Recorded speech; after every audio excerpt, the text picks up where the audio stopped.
എന്തും പറഞ്ഞ് നിന്റെ ഭർത്താവ് നിന്നെ കയറി പിടിച്ചെന്നോ? സാത്വിക ഒരു കള്ളച്ചിരിയോടെ അവളുടെ തോളിൽ നിന്ന് കഴുത്തിലേക്ക് താടി കൊണ്ട് ഉരസി. അച്ചുവേട്ടാ. അവളൊന്ന് ഉയർന്നു പൊങ്ങി. വർഷം 1.5 കഴിഞ്ഞിട്ടും നിന്റെ ഈ പിടപ്പ് മാറിയില്ലല്ലോ അമ്മൂട്ടി. പ്രണയത്തോടെ അത് പറയുന്നതിനൊപ്പം അവന്റെ ചുണ്ട് കഴുത്തിൽ പതിഞ്ഞു. അവൾ അവന് നേരെ തിരിഞ്ഞ് അവന്റെ നെഞ്ചിൽ പതുങ്ങി നിന്നു. അവൻ അവളെ ഇറുകെ പുണർന്നു. I miss you. അവൻ അവളുടെ ചെവിയിൽ മന്ത്രിച്ചു. പിന്നെ വെറുതെയാ? 2 ദിവസമായില്ലേ ഞാൻ പണിയിൽ പോയിട്ട്. എന്നിട്ട് എന്നെ കൂട്ടാൻ വന്നോ? എന്നെ ഒന്ന് വിളിച്ചോ? മുന്നേക്ക് പോയ 1-ാം ദിവസം എന്നെ കൊണ്ടുവരാൻ വന്നിരുന്ന ആളാ. അവൾ പരിഭവത്തോടെ അവന്റെ ഷർട്ടിന്റെ ബട്ടണിൽ പിടിച്ച് തിരിച്ചുകൊണ്ടിരുന്നു. അല്ല, ആരാദ്യം പിണങ്ങിയിരുന്ന്? അവൻ കൊഞ്ചിക്കൊണ്ട് ചോദിച്ചു. അവൾ മറുപടി പറയാതെ മുഖം താഴ്ത്തി. പറ. അവനവളുടെ മുഖം ഉയർത്തി. ഞാൻ ആരെവിടുന്ന് പിണങ്ങി ഇറങ്ങിപ്പോയത്? അത് ഞാൻ വീണ്ടും മുഖം നെഞ്ചിലേക്ക് ഒളിപ്പിച്ചു. ഞാൻ വിളിച്ചിട്ട് ഫോൺ എടുക്കാതെ കട്ടാക്കിയത് ആരാ? അവളുടെ ചെവിക്ക് താഴെ ഇക്കിളിയാക്കി. ഏട്ടനാണോ വിളിച്ചത്? അത് ഞാൻ കട്ടാക്കിയതല്ല. ഞാൻ അച്ചോട്ടിന് കോളും വെയിറ്റ് ചെയ്തിരിക്കുമായിരുന്നു. ഒന്ന് അപ്പുറത്തേക്ക് മാറിയതാ. അപ്പൊ ഫോൺ റിങ് ചെയ്തു. ഓടി വന്ന് എടുക്കാൻ നോക്കിയപ്പോ അതറിയാതെ കൈതട്ടി. ആവേശത്തോടെ പറഞ്ഞു തുടങ്ങിയത് അവസാനമായപ്പോൾ തപ്പിപ്പെറുക്കലായി. ചിരിച്ചുകൊണ്ടിരുന്ന അവന്റെ മുഖവും അവസാനമായപ്പോൾ കൂർത്തു വന്നിട്ടുണ്ട്. പൊട്ടിച്ചോ ആ ഫോണും? 2 തോളിലും പിടിച്ചൽപ്പം പുറകിലേക്ക് അവളെ നീക്കി നിർത്തി അവൻ ചോദിച്ചു. അവളൊന്ന് മൂളി തല താഴ്ത്തി പിടിച്ചു, അവനെ നോക്കാതെ. എന്റെ അമ്മു, ഇതിപ്പോ കഴിഞ്ഞ 6 മാസത്തിൽ എന്റെ കൂടെ കൂട്ടി നീ എത്രാമത്തെ ഫോണാ പൊട്ടിക്കുന്നതെന്നറിയോ? അവൻ കൈയെടുത്ത് നെറ്റിയിലടിച്ച് ചോദിച്ചു. അറിയാതല്ല അച്ചുവേട്ടാ. അവള് ചുണ്ടുമലർത്തി. ആ നോട്ടത്തിൽ അവന്റെ മുഖമൊന്ന് അയഞ്ഞു. സാറില്ല, നീ ഫോണതാ, ഞാൻ നോക്കട്ടെ ശരിയാക്കാൻ പറ്റുമെന്ന്. അവൻ നെറ്റിലും തിരുമ്മി അവളോട് പറഞ്ഞു. അവളുടെ മുഖത്ത് പിന്നെയും കള്ളത്തരം. അത് പിന്നെ അച്ചയുടെ മുൻപിൽ വെച്ചാ ഫോണ് പൊട്ടിയത്. അപ്പോ അച്ഛ അത് വാങ്ങിക്കൊണ്ട് പോയി ശരിയാക്കാൻ. ബലൂണ് വീർക്കുന്ന പോലെ വീർത്തിട്ടുണ്ട് ചേട്ടന്റെ മുഖം. വെട്ടിത്തിരിഞ്ഞൊരൊറ്റ പോക്ക് ബാൽക്കണിയിലേക്ക്. ഹോ, എന്റെ ഒരു അവസ്ഥ. സ്വയം പരിതപിച്ചുകൊണ്ട് അവളും പുറകെ ചെന്നു. ദേ ഇരിക്കുന്നു ഭർത്താവ് ഫോണിൽ തോണ്ടി. മുഖം എപ്പോഴും കടന്നൽ കുത്തിയത് പോലുണ്ട്. അവൾ ചെന്ന് അവന്റെ അടുത്ത് ചെന്നിരുന്നു.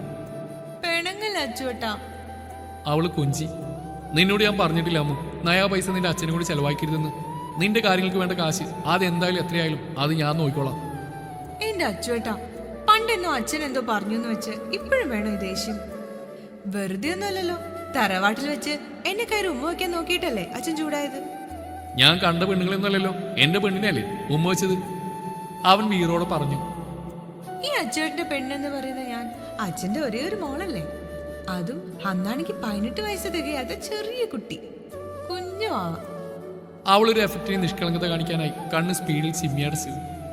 അയ്യടാ, വെറുതെ ഇരുന്ന് എന്നെ കാവിലേക്ക് വിളിച്ചുകൊണ്ടുപോയി ആദ്യം ഉമ്മ വെച്ച് തുടങ്ങിയത് ആരാ?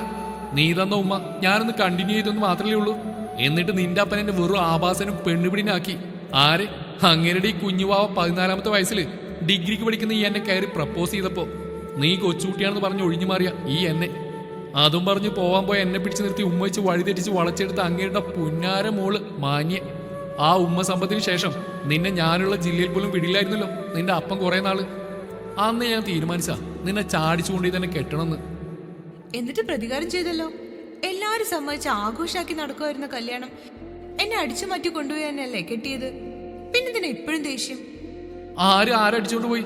ഞാൻ പണ്ടെപ്പോഴും ഈ പ്രതികാരത്തിനെ പറ്റി പറഞ്ഞാന്നേ പെട്ടിയും ബാക്ക് ചെയ്തിരിക്കുന്ന നിന്നെ ഞാൻ അടിച്ചു മാറ്റിക്കൊണ്ടുപോയി പോലും. ഒന്ന് പോയടി. നിന്നോട് ഞാൻ എത്ര വട്ടം പറഞ്ഞു ഡിഗ്രി കംപ്ലീറ്റ് ആക്കിയിട്ട് കല്യാണം കഴിക്കാന്ന്. വെക്കേഷന് ബോറടിക്കുന്നെന്ന് പറഞ്ഞ് എന്നെ കൊണ്ട് ഒളിച്ചോടിപ്പിച്ച് പോന്നല്ലേടി നീ. അവൻ അവളെ നോക്കി കണ്ണുരുട്ടി. സംഭവം സത്യമായതുകൊണ്ട് അവൾ വിളിച്ചു. പിന്നെ ദേഷ്യം. എടി, എങ്ങനെ കെട്ടിയതാണെങ്കിലും ഞാൻ അങ്ങനെയുടെ ഒരേ ഒരു മരുമകനല്ലേ. കെട്ടുന്നതിന് മുമ്പത്തെ കാര്യം പോട്ടെ, അത് പിന്നെ പെൺകുട്ടികളുടെ ഒരു അച്ഛൻ്റെ പേറ്റുമെന്ന് വിളിക്കാം.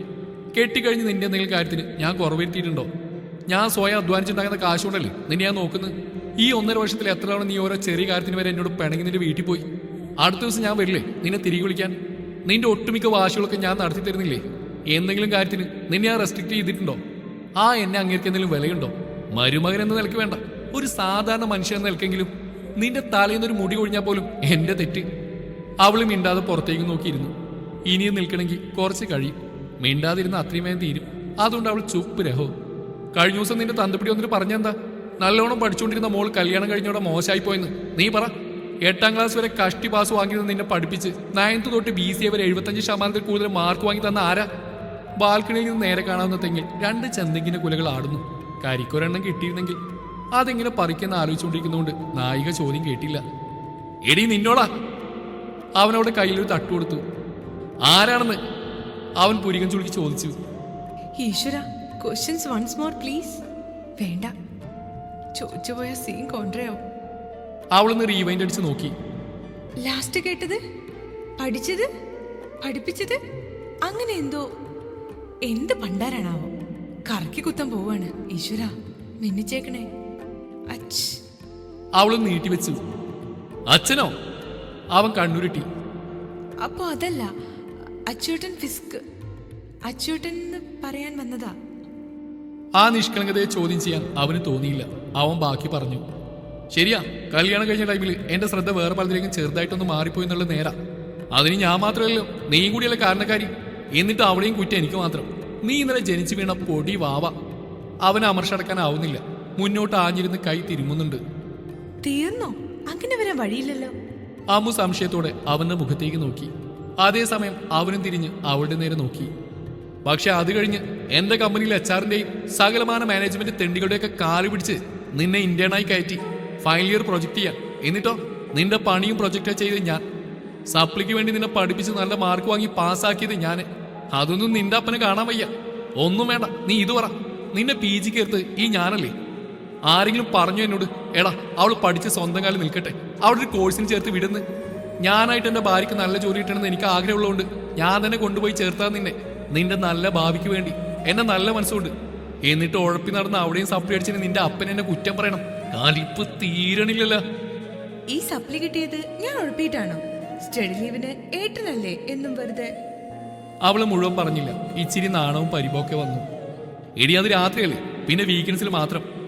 അതിന് ഞാൻ അറിഞ്ഞോ നീ എല്ലാ ദിവസവും രാവിലെ തൊട്ട് വൈകുന്നേരം വരെ രാത്രി കഴിഞ്ഞ കാര്യങ്ങൾ ആലോചിച്ച് സ്വപ്നം കണ്ടിരിക്കുമെന്ന്? എന്റെ വിചാരം നീ പഠിക്കണമെന്നല്ലേ? അതൊക്കെ കഴിഞ്ഞ കാര്യങ്ങളല്ല അച്ചേട്ടാ. ഇനി അങ്ങനെയൊന്നും ഉണ്ടാവില്ല, പ്രോമിസ്.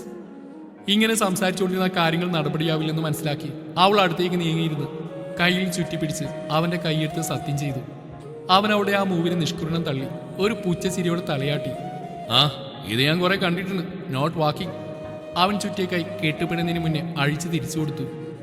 അച്ചുവേട്ടാ, പ്ലീസ് അച്ചുവേട്ടാ, എന്നെ ഹോസ്റ്റലിൽ പറഞ്ഞു വിടല്ലേ. അവൾ കാര്യത്തിലേക്ക് കടന്നു. അവൾ ഒന്നുകൂടെ ചേർന്നിരുന്ന് അവന്റെ നെഞ്ചിൽ തോണ്ടി. കൊഞ്ചിക്കോ, എത്ര വേണമെങ്കിലും കൊഞ്ചിക്കോ. പക്ഷേ ഈ കാര്യത്തിന് തേൽക്കൂല. ഒരു തവണ ശ്രമിച്ച് തോറ്റന്റെ ദേഷ്യത്തിലല്ലേ നീ ഇറങ്ങിപ്പോയത്? എന്നിട്ടും മനസ്സിലായില്ല മോൾക്ക്? അവൻ അവളെ നീക്കിയിരുത്തില്ല. നെഞ്ചിൽ വെച്ച കൈ എടുത്തു മാറ്റിയില്ല. ആ കൈയിൽ വിരൽ കോർത്ത് പിടിച്ചു. ഇതൊക്കെ വേണ്ടാന്ന് വെക്കേണ്ട കാര്യമില്ലല്ലോ. അച്ചുവേട്ടാ, ഞാൻ സത്യമായി ഉഴപ്പില്ല. എനിക്കറിയാം അച്ചുവേട്ടന്റെ ശബ്ദമാണ് എന്നെ PGക്ക് 80% മാർക്ക് വാങ്ങി പാസ്സാക്കി എന്റെ അച്ഛയുടെ മുന്നിൽ ജയിച്ചു കാണിക്കുകയെന്ന്. അതിനുവേണ്ടി ഞാൻ കഷ്ടപ്പെട്ട് പഠിച്ചോളാം. ഫസ്റ്റ് സെമ്മിലെ പോലെ ക്ലാസ്സിൽ ഉഴപ്പാതെ കട്ട് ചെയ്യാതെ ശ്രദ്ധിച്ചിരുന്നോളാം. എന്നും അന്നുള്ള സബ്ജക്റ്റ് പഠിച്ചോളാം. അച്ചുവേട്ടൻ പഠിപ്പിക്കാനും റിവിഷനും എക്സാം ഇടാൻ വരുമ്പോൾ ഏട്ടനെ പ്രലോഭിപ്പിക്കാതെ കറക്റ്റായി ചെയ്തോളാം. തെറ്റിക്കില്ല. ഫസ്റ്റ് സെമ്മിലെ പോലെ അല്ല, ഇത് ശരിക്കുള്ള സത്യമാണ്. അവൾ വീണ്ടും സത്യം ചെയ്തു. നടക്കില്ലെന്ന് പറഞ്ഞാൽ നടക്കില്ല. അവൻ അവളുടെ കൈ വിടുവിച്ച് എഴുന്നേറ്റു. ഈ ഒരു കാര്യത്തിൽ എനിക്ക് വേറെ തീരുമാനമില്ല. നീ എന്തൊക്കെ ഇപ്പോൾ പറഞ്ഞാലും അപ്പം എന്താ സംഭവിക്കുന്നത് നമുക്ക് രണ്ടുപേർക്കും അറിയാം. നമ്മൾ അകന്നിൽക്കാതെ ഇതിനൊരു സൊല്യൂഷൻ ഉണ്ടാവില്ലെന്ന് നിനക്കും എനിക്ക് അറിയാത്തല്ലോ. എങ്ങാനും നീ ഇവിടെ തന്നെ നിന്ന് ഇതിനൊക്കെ അറിയാതെ എങ്ങനെ നിനക്കൊരു ഗർഭം കൂടെ ഉണ്ടായാ നിന്റെ അച്ഛൻ തന്നെ നിന്നെ വിധവയാക്കും. ചിലപ്പോൾ ഞാൻ നിന്നെ റേപ്പ് ചെയ്തിട്ടാണ് നീ പ്രഗ്നന്റ് ആയതെന്നുവരെ അങ്ങേര് പറഞ്ഞു കളി. സോ നിന്നെ PG പാസ്സാക്കുക വിത്ത് 80% മാർക്ക്. അത് കഴിഞ്ഞൊരു ജോലി. അത് സീനില്ല, എന്റെ കമ്പനിയിൽ തന്നെ കയറ്റാം. എന്നിട്ട് വേണം എനിക്ക് നിന്റെ അപ്പന്റെ മുമ്പിൽ ഒന്ന് ഞെളിഞ്ഞിരിക്കാൻ. അത് മനസ്സിൽ കണ്ടെന്ന വേണം അവൻ മീശ വിരിച്ച് എങ്ങോട്ടോ നോക്കി ചിരിച്ചു. അച്ചുവേട്ടന്റെ തീരുമാനം ഫൈനലാണോ? അവൾ ദേഷ്യത്തിൽ സോഫയിൽ നിന്ന് ചാടി എഴുന്നേറ്റു. അതെ. അവൻ ഉറപ്പോടെ തലയാട്ടി. അപ്പൊ എന്നെ എന്നും കാണാതിരുന്നാലും ഏട്ടന് പ്രശ്നമല്ല. കണ്ണുകൾ കൂർത്തു. അങ്ങനെ കാണാൻ തോന്നുമ്പോഴേ ഞാൻ വീഡിയോ കോൾ ചെയ്തോളാം. അല്ലെങ്കിൽ ഇവിടുന്ന് 30 മിനിറ്റ് ദൂരല്ലേ ഉള്ളൂ. ഞാൻ വന്ന് കണ്ടോളാം നിന്നെ ഇടയ്ക്കിടയ്ക്ക്. അവൻ പ്ലാൻ പറഞ്ഞു കൊടുത്തു. ഞാൻ പോവില്ല. നീ പോവും. അവൻ അവൾക്ക് നേരെ തിരിഞ്ഞു ദേഷ്യത്തിൽ നോക്കി. ചെറുതായിട്ടൊന്നും പതിരെങ്കിലും വിട്ടുകൊടുക്കാൻ തയ്യാറാവാതെ അവൾ തിരിച്ചു അവനെ നോക്കി പറഞ്ഞു. ഞാൻ പോവും എൻ്റെ വീട്ടിലേക്ക്. എന്നെ കാണാത്തവരുടെ കൂടെ എനിക്കും ജീവിക്കണ്ട. അതും പറഞ്ഞ് അവൾ വെട്ടിത്തിരിഞ്ഞ് പുറത്തേക്ക് പോയി. ആ അപ്പൻ്റെ പ്രൊഡക്റ്റ് തന്നെ. അവൻ ദേഷ്യത്തിൽ അവൾ പോയ വഴി നോക്കിയിട്ട് സോഫയിലേക്ക് ഇരുന്നു. ഒരു 5 മിനിറ്റ് കഴിഞ്ഞപ്പോൾ അമല അവിടെ എത്തി. എടാ, അമ്മുവിൻ്റെ വണ്ടിയുടെ കീ എവിടെ? എളിക്ക് കൈയും കൊടുത്ത് അവരവന്റെ മുമ്പിൽ വന്ന് നിന്നു. ആ എനിക്കെങ്ങനെ അറിയാം? കബോർഡിന്റെ മുകളിലുള്ള ഒരു കൊച്ചു ഗ്യാപ്പിലേക്ക് കണ്ണ് പോവാതിരിക്കാനും ഉള്ളിലെ പതർച്ച പുറത്തു വരാതിരിക്കാനും അവൻ ശ്രമിച്ചു. പിന്നെ ആ കീ എന്താ നടന്നുപോയോ? ചൂടുന്നുള്ള നോട്ടമാണ്. സ്കൂളിലെ പിള്ളേരൊക്കെ എങ്ങനെ സഹിക്കുന്നു? അവൻ പുറത്തേക്ക് നോക്കി. എനിക്കെങ്ങും അറിയില്ല അവളുടെ കീ എവിടെയാണെന്ന്. വെറുതെ എൻ്റെ അടുത്ത് മെക്കിട്ട് കയറി വരുന്നത് എന്തിനാ? പഠിച്ച കള്ളനാ, അങ്ങനെ ഇങ്ങനെയൊന്നും പിടിതരില്ല. അവൻ ആ ഭാഗത്തേക്ക് നോക്കിയില്ല.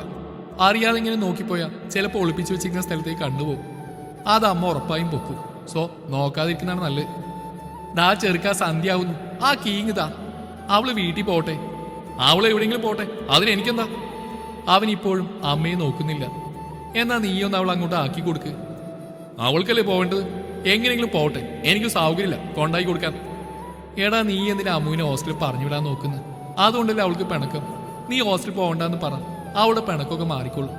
അവള് പോയാ പിന്നെ ഒരു രസവും ഉണ്ടാവില്ലടാ. ഉവ്വ, രസവും സാമ്പാറും ഉണ്ടാക്കാൻ അവളോട് നിർത്താം. പറ്റില്ലെന്ന് പറഞ്ഞാൽ പറ്റില്ല. അവൾ ഹോസ്റ്റലിൽ നിന്നാ മതി, PG കംപ്ലീറ്റ് ആവുന്നവരെ. അമ്മ വെറുതെ അവളുടെ വക്കാലത്തും കൊണ്ട് വരണ്ട. അവൻ ഉറപ്പിച്ച് പറഞ്ഞു. എന്നാ നീ എന്തെങ്കിലും കാണിക്ക്. ഓനല്ലേ സന്തോഷത്തോടെ ജീവിക്കട്ടെന്ന് വിചാരിച്ചപ്പോൾ അവൻ അഹങ്കാരം. ഇനി നീ അവൾ പിണങ്ങി പോകുമ്പോൾ ഫോണിൽ കിട്ടാൻ എന്നോട് ദേവിയടുത്തെ വിളിക്കാൻ പറ, അപ്പൊ കാണിച്ചു തരാൻ ഞാൻ. അവനോട് 2 ചാട്ടും ചാടി അമല പുറത്തേക്ക് പോയി. ചില പിണക്കങ്ങൾ അങ്ങനെയാണ്, അമിതമായ ഇണക്കത്തിൽ നിന്നുണ്ടാവുന്നത്.